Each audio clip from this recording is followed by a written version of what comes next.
Magandang araw mga idol ko. Isa ka rin ba sa ganito ang ginagawa tuwing tagmangga? Ayos na ayos ito para sa ating mga alaga. Tipid patuka.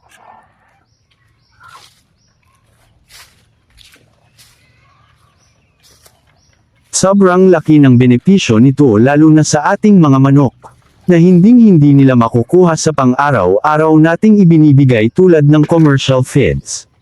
Siyempre dapat balance lang. Tulad rin ito ng food pyramid na itunuturo sa atin ng tayo ay bata pa. Ganun din siyempre sa ating mga alaga. Sa prutas ang natural na nutrients, na talagang epektibo sa kalusugan ng ating mga manok. Not synthetic. Buti na lang maaga akong gumising at nauna akong mamulot ng mga hinog na mangga. Araw-araw may mga batang namumulot dito. Sakto at maraming nahulog ngayong araw dahil katatapos lang umulan.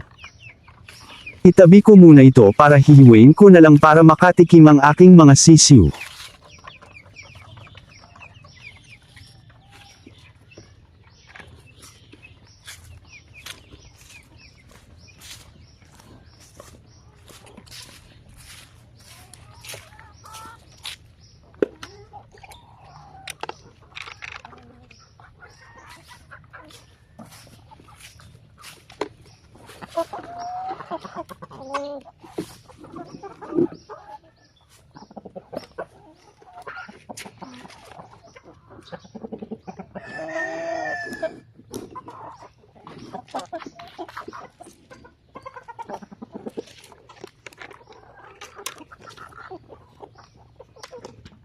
Mainam magbigay ng kahit anong uri ng prutas 1 o 2 beses kada linggo para sa ikabubuti ng kalusugan ng ating mga alagang hayop. Hindi lang sa prutas nakukuha ang nutrients. Meron din ito sa gulay at mga dahon tulad ng mulberry leaf, malunggay, madre de agua, bayabas at iba pa. Kaya kung gusto mong maging masigla at hindi sakitin ang iyong mga alaga, isama mo ito sa iyong program, ang pagbibigay ng prutas at gulay. Isa ito sa solusyon para makatipid sa patuloy na pagtaas ng commercial feeds. Sa pagbibigay ko ng mga prutas at gulay sa aking mga alaga, ang egg production nila ay gumaganda, lalo na sa mga nagpapapisa ng itlog. Mas mataas ang fertility ng itlog.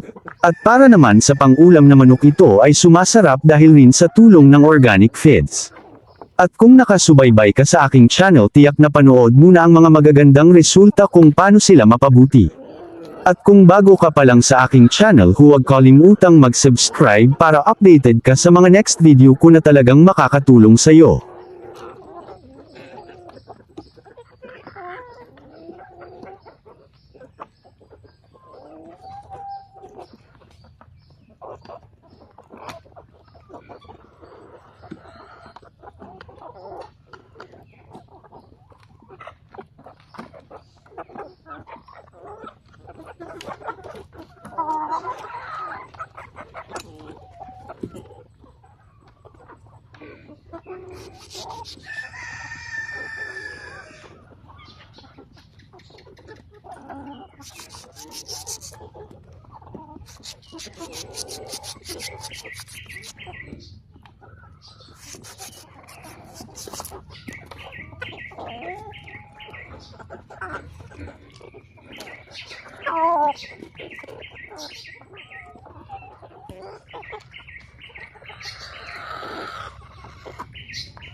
May nag-iisang abokado, sa kabir ko ito ibibigay. Gustong gusto nila ito.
Doon naman tayo sa mga anak ng Kabir at Lomon White.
Usog pa kasi sila kaya hindi pa nila pinapansin. Pero mamayang tanghalian ay kakainin na nila yan. Saktong merienda nila.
Hanggang dito na lang, ingat and happy farming.